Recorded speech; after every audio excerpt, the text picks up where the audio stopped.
considered one of the most feared men in all of Mexico, one who feared no one or anything. This was demonstrated by standing up to every potential rival, including Mencho himself, who was considered the most lethal man in all of Central America. But for Zambada, he was nothing more than a subordinate who, if he got funny, had no problem telling him to go to the movies. But how far did their rivalry go? Stay until the end of the video and find out. Before starting, leave your registration with a like button and subscribe to our stories. They'll surely catch you. Now, activate the bell so we can begin. Ismael El Mayo Zambada Garcia was born on January 1st, 1948, in the small town of El Alamo in the municipality of Culiacan, Sinaloa. He grew up in a peasant family dedicated to agriculture. His early years were humble and austere. Through hard work in the fields to help his family survive, Ismael displayed a keen intelligence and an innate knack for business from an early age. Although these were initially limited to selling agricultural products in the local market, as Zambada grew up, he observed the economic hardships his family faced and the lack of opportunities in his community in search of a better life. He decided to venture into the world of commerce, starting with the sale of basic products on the black market. It was during this stage that he came into contact with people involved in illicit activities, which sparked his interest in drug trafficking, an activity that promised great economic benefits in the late 1960s. Zambada began to get involved in the trafficking of marijuana and poppies, products that were abundant in the mountainous region of Mexico. These plants were highly valued in the U.S. market, and their cultivation and distribution offered a quick way to escape from the crisis. Through his connections and business acumen, Ismael managed to establish a distribution network that stretched from the countryside of Sinaloa to the United States. During the 1970s, as drug trafficking in Mexico began to consolidate itself as a powerful and violent industry, Zambada was able to maintain a low profile, setting himself apart from other drug lords seeking notoriety. This discreet approach allowed him to avoid unnecessary conflicts and gain the trust of other drug traffickers. His negotiating skills and ability to avoid violence earned him the respect of his colleagues and partners. Over time, Ismael Zambada partnered with other renowned drug traffickers, including Miguel Ángel Félix Gallardo, known as the Godfather of Guadalajara. This strategic alliance allowed him to expand his operations and increase his influence in the drug trade of drugs after the arrest of Félix Gallardo in 1989. The Guadalajara Cartel fragmented, giving rise to the Sinaloa Cartel, where Zambada emerged as one of the main leaders, alongside Joaquin El Chapo Guzmán. Zambada's rise in the world of drug trafficking was not without challenges. The 1990s and 2000s witnessed intense struggles for control of trafficking routes and violent clashes between the different cartels. However, El Mayo knew how to maneuver in this turbulent environment thanks to his ability to forge alliances and avoid the media and government spotlight. His clash with other drug traffickers, Zambada, known for his strategic mind, knew how to take advantage of opportunities to consolidate his power. However, this consolidation was often accompanied by conflicts and clashes with other cartels, drug lords who saw him as a threat to their own dominance. One of Zambada's first and most notable clashes was with the Arellano Félix brothers, leaders of the Tijuana cartel. The Arellano Félix brothers, famous for their brutality, did not hesitate to eliminate anyone they considered an obstacle to their rise. Zambada inevitably clashed with them. The conflict between Zambada and the Arellano Félix brothers intensified when both cartels began to target trafficking routes that were crucial to Zambada. Losing these routes posed a direct threat to his operation and his prestige. The response was swift and decisive. Several key Arellano Félix operatives mysteriously disappeared, and suspicion immediately pointed to El Mayo. This series of kidnappings and murders unleashed a wave of violence in the region, with both sides engaging in unrelenting attacks and counterattacks. However, Zambada, with his ability to forge alliances and his network of informants, managed to maintain his advantage, significantly weakening his enemies. Another of Zambada's notorious feuds was with the Gulf Cartel, specifically its leader, Ogel Cardenas Guillen. The Gulf Cartel with its base in Tamaulipas, was one of the Sinaloa Cartel's fiercest rivals. Cardenas Guillen has pruned his friend-killing attitude due to his tendency to betray his allies. He saw Zambada as an obstacle to his ambition, expand their territory.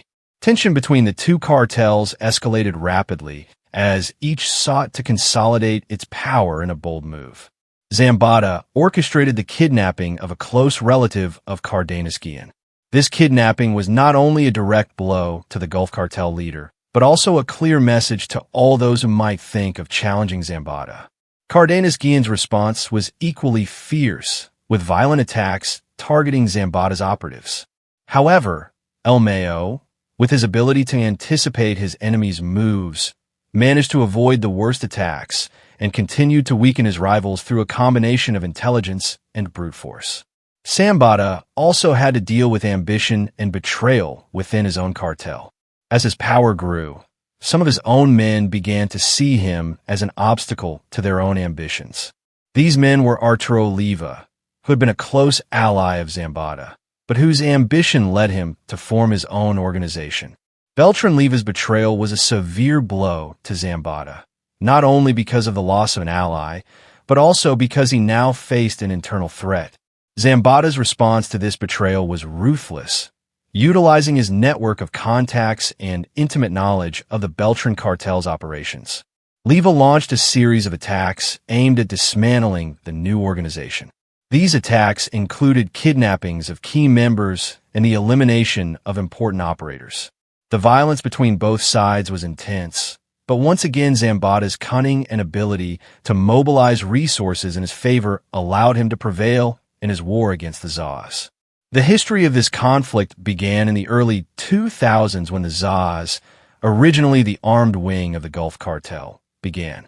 Operating independently, founded by elite former military personnel, the Zaz quickly gained a reputation for brutality and combat efficiency. Their expansion into territories controlled by the Sinaloa Cartel inevitably led to a clash with Zambada, who understood that allowing the Zaz to gain ground would be an existential threat to his organization. The first significant encounter between the two factions occurred in the Tamaulipas region, a key area for drug trafficking due to its proximity to the U.S. border. The Zetas began to displace Sinaloa Cartel cells using terror tactics such as public executions and coordinated attacks against rivals. Zambada, known for his strategic approach, responded by mobilizing his own Icarios and reinforcing their positions. One of Zambada's most effective strategies in this conflict was his ability to infiltrate and destabilize the Zaz from within. Through his vast network of contacts and his ability to manipulate information, Zambada managed to plant spies within the rival organization. These informants provided crucial details about the movements and operations of the ZAs, allowing Zambada to anticipate and strike with surgical precision.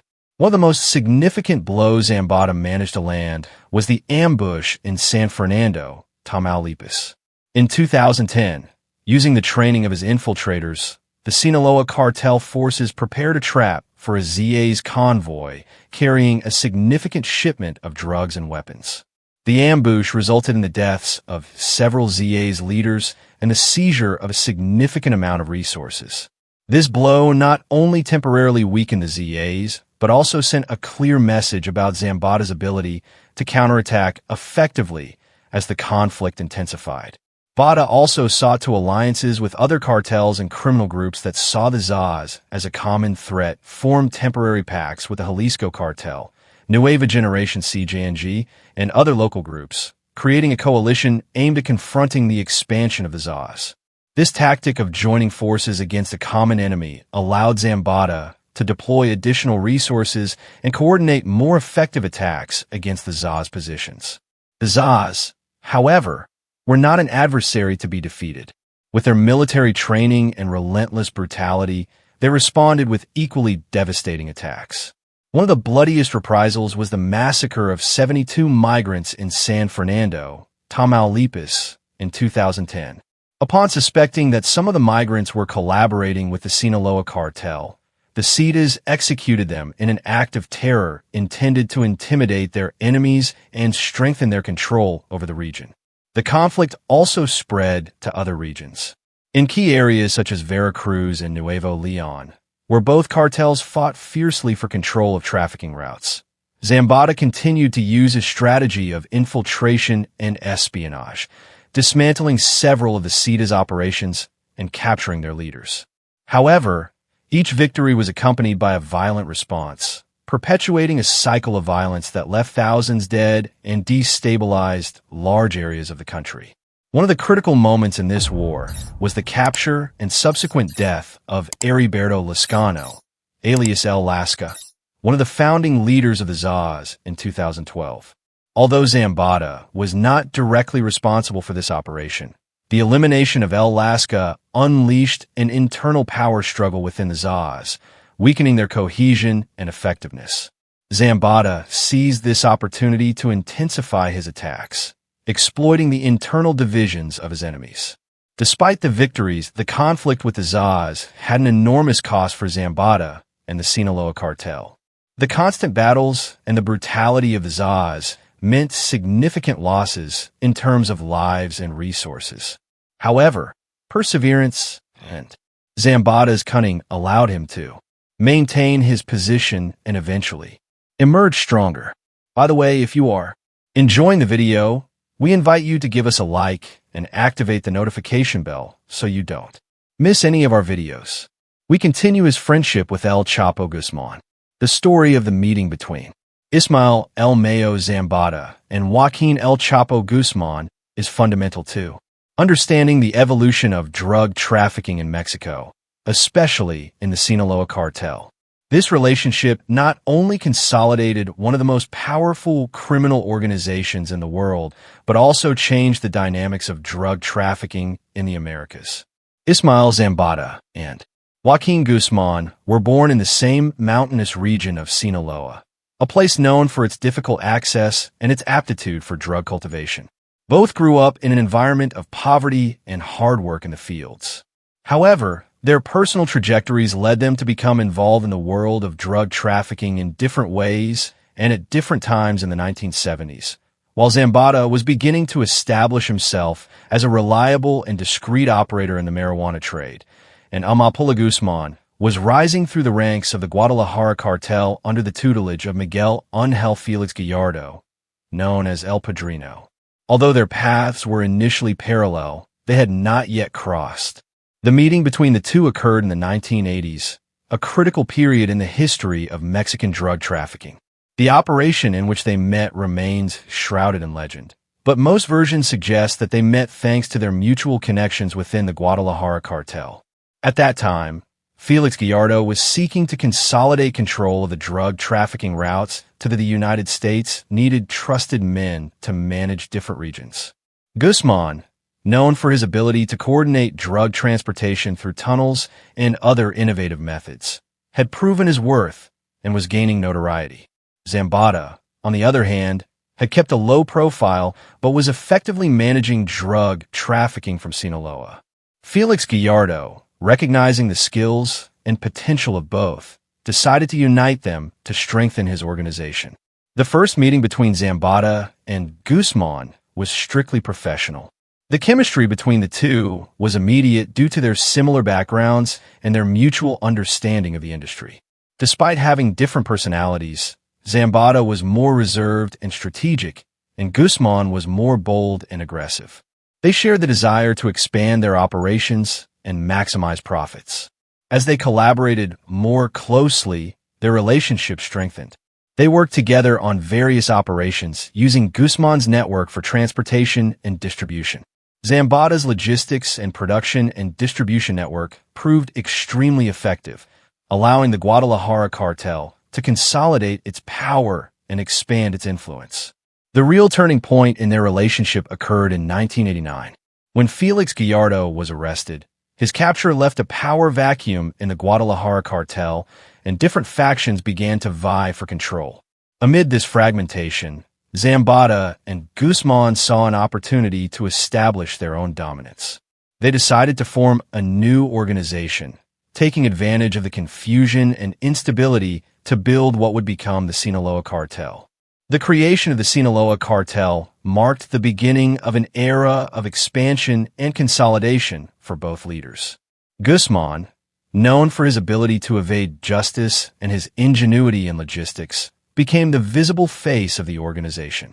Zambada, with his ability to manage behind-the-scenes operations and maintain a low profile, provided the stability and strategy necessary to sustain the empire for the following decades. The partnership between Zambada and Guzmán allowed the Sinaloa Cartel to dominate drug trafficking in Mexico and much of the United States. Their collaboration, it was based on mutual trust and a clear understanding of their complementary roles. While Guzmán attracted media and law enforcement attention with his spectacular escapes and ostentatious lifestyle, Zambada continued to operate in the shadows, ensuring that the organization remained intact and functional. Guzmán's downfall in 2016, when he was recaptured and extradited to the United States, did not mark the end of the cartel, largely thanks to the structure and strategy Zambada had implemented. Although Guzmán was the face of the cartel, Zambada had built such a robust and well-organized network that the organization was able to continue operating effectively even after his arrest. After several decades of being one of the most influential and elusive figures in organized crime in Mexico, Mayo Zambada was captured on July 25th in Texas. The United States thus put an end to an era in the Sinaloa Cartel, known for its ability to stay under the radar of authorities and managed to build a vast empire that encompassed both illegal and legal activities, according to the book The Secret History of the Sinaloa Cartel and AMLO by Annabel Hernandez. From his humble beginnings, washing tires in a sugar mill, in his youth, Mayo became the owner of thousands of head of cattle, extensive hectares of agricultural land, gas stations, construction companies, milk brands, and a diverse range of businesses in various states, according to interviews the journalist conducted with Damaso Lopez Serrano, alias El League Zambada, with whom she lived from 2005 to 2017. He is a man of enviable self-control, so much so that he is good at playing the fool. When someone deceives him, he prefers to calculate his blow without rushing, except when a Mexican drug lord portrayed himself as a respectable, energetic, yet authoritarian man with great patience, qualities that he used to manipulate and gain the trust of numerous drug traffickers, helping him manage both his illegal businesses. The mini-league detailed the sophisticated process by which Zambada recruited and absorbed other drug traffickers, millionaire politicians, or figures of interest. Initially, Mayo offered them VIP hospitality, serving products derived from his own properties, such as cheeses and tortillas made by his wife Rosario. This type of treatment made the other traffickers feel part of his inner circle, and eventually he asked them for favors, integrating them into his structure and sharing the profits without needing to monopolize the business. Mayo feels so protected by the government for decades that, when he is in its territory, he does not use bodyguards. He himself may be walking alone through his cattle stables. He noted that he is an expert in the art of public relations. He also highlighted the fundamental role of his eldest son, Vicente Zambada, alias Vicentillo, in his life, according to the mini-leak. Vicente has always been Mayo's weak point, whom he viewed as his heir. This was until he was arrested in 2009 and extradited to the United States the following year. Mayo not only stood out for his astuteness in the world of drug trafficking, but also for his ability to manage public relations and establish strategic alliances with various political and economic actors, according to a report in the newspaper El Mayo.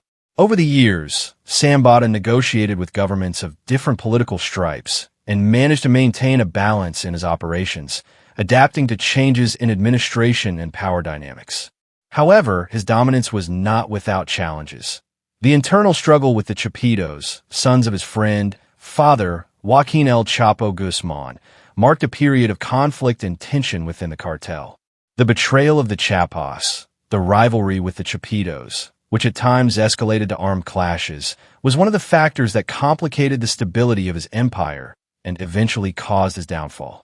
According to his own version of events, since 2014, there's been a simmering war between the two factions of the Sinaloa Cartel, served by incidents such as the alleged order from his son, El Vicentillo, to shoot Edgar Guzman in 2008 and the lack of armed support from Zambada during critical events such as the Culiacanazo of 2019 and the arrest of Ovidio Guzman in 2023, despite his attempts to avoid an open war and protect his family.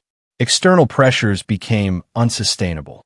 Ismael El Mayo Zambada has stated that he was kidnapped and brought to the United States by force by the son of Joaquin El Chapo Guzmán while he was on his way to a meeting with the governor of Sinaloa, Ruben Rocha Moya, and the former rector of the Autonomous University of Sinaloa, UES, Hector Malijo Queno.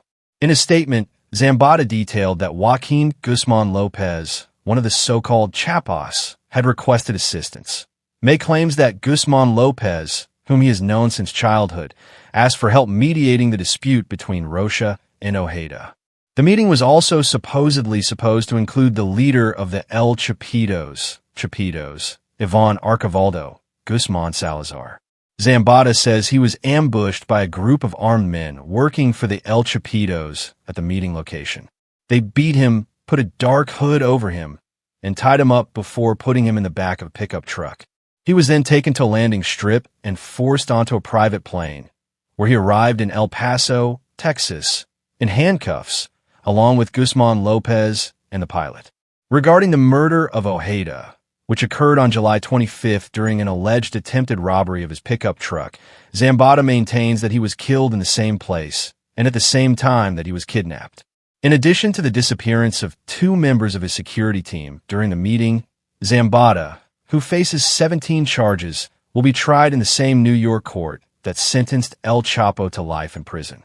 Meanwhile, his possible successors to lead the Sinaloa Cartel are reduced to Ismael Zambadas and Ciros, known as El Maido Flaco, and his twin sons, Emiliano and Porfirio, who are still minors and nicknamed the Revolutionaries.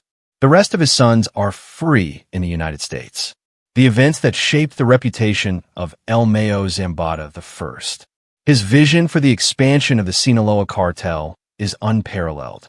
Imagine a man who, with a map spread out on a table behind routes that connect not only every corner of Mexico, but also the United States, Europe, and Asia. Zambada, with almost military precision, established a trafficking network that spanned continents, ensuring the constant flow of drugs to the United States. Lucrative markets. Under his leadership, the cartel grew from a regional organization to a global force. It wasn't just about shipping drugs. It was a complex logistical operation involving strategic alliances, buying off goodwill, and eliminating obstacles. This expansion required a combination of diplomacy and brutality, where Zambada demonstrated his ability to negotiate with rivals and allies alike, consolidating his criminal empire. The second notable event in Zambada's career was his innovation in drug trafficking, an industry where creativity can be the difference between success and downfall. Zambada was always a step ahead, from using underground tunnels to homemade submarines. His ability to find new ways to evade surveillance was legendary.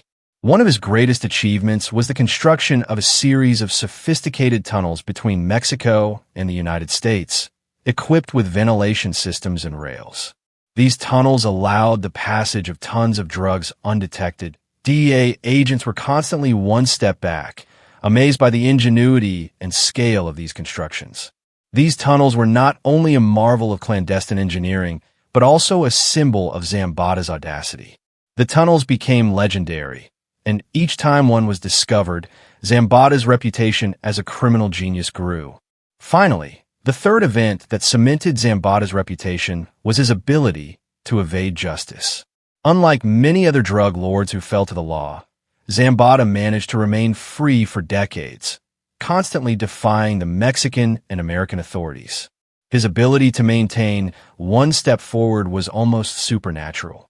Several times, security forces were on the verge of capturing him, only to find his hideout empty and a feeling of having been outwitted. This game of cat and mouse lasted for years, fueling the legend of Zambada as a criminal, a drug lord, untouchable. His network of informants and his ability to move quickly were crucial. But beyond that, it was his ability to anticipate the movements of his enemies that truly made him formidable. His discretion and low-profile strategy kept him beyond the reach of the law, while other drug lords sought notoriety and glamour. Zambada operated in the shadows, using information and surprise to his advantage. One of his most audacious moments was when, in 2013, he managed to escape from a joint operation between the Mexican Navy and the DEA in the mountains of Sinaloa. Forces arrived with helicopters and armored vehicles, believing they had Zambada cornered. However, thanks to his network of informants, he was already far away, having escaped through a series of tunnels and previously prepared hiding places. This feat not only humiliated the authorities, but also elevated his status to mythical levels among his followers and enemies. By the way, if you're enjoying the video, we invite you to give us a like and activate the notification bell so you don't miss any of our videos that we continue Zambada's life in prison. From the moment he was captured in July 2024, the prison became a battleground where every day was a fight for survival. The prison system was determined to ensure that Zambada, who had evaded justice for decades, felt the weight of his capture. In every fiber of his being, Zambada's days in prison were an endless series of torments. The cells were small, barely large enough to fully stretch out. The dampness permeated the walls, and the air was heavy with the stench of despair and fear. Each morning began with the shrill sound of metal doors opening, followed by a meticulous and humiliating search of his cell. Guards, displaying barely contained hatred, searched every corner, looking for any sign of contraband or escape attempts. The punishments were constant and brutal. Any act the guards considered an infraction, no matter how small, resulted in immediate punishment. Beatings with batons and insults were common. But that was only the beginning. Zambada soon learned that the harshest punishments came without warning. He was dragged out of his cell, sometimes in the middle of the night, and taken to a dark room. This room, known among the prisoners as the hole, was a complete isolation chamber designed to break even the strongest. In the hole, time was distorted. Without light, without outside sounds, and without company, Zambada faced his worst enemy, solitude. He could spend entire days in complete darkness without knowing whether it was day or night. The guards made sure he had no notion of the passage of time. The only interruptions to his solitude were the sporadic visits from the guards, who sometimes brought with them new forms of torture. They would simply leave him without food for days, watching as the lack of nutrients began to affect him physically and mentally. Other days, they would subject him to violent interrogations using methods that bordered on the inhumane. Food deprivation was a particularly cruel tactic. Without food, his body was rapidly weakening.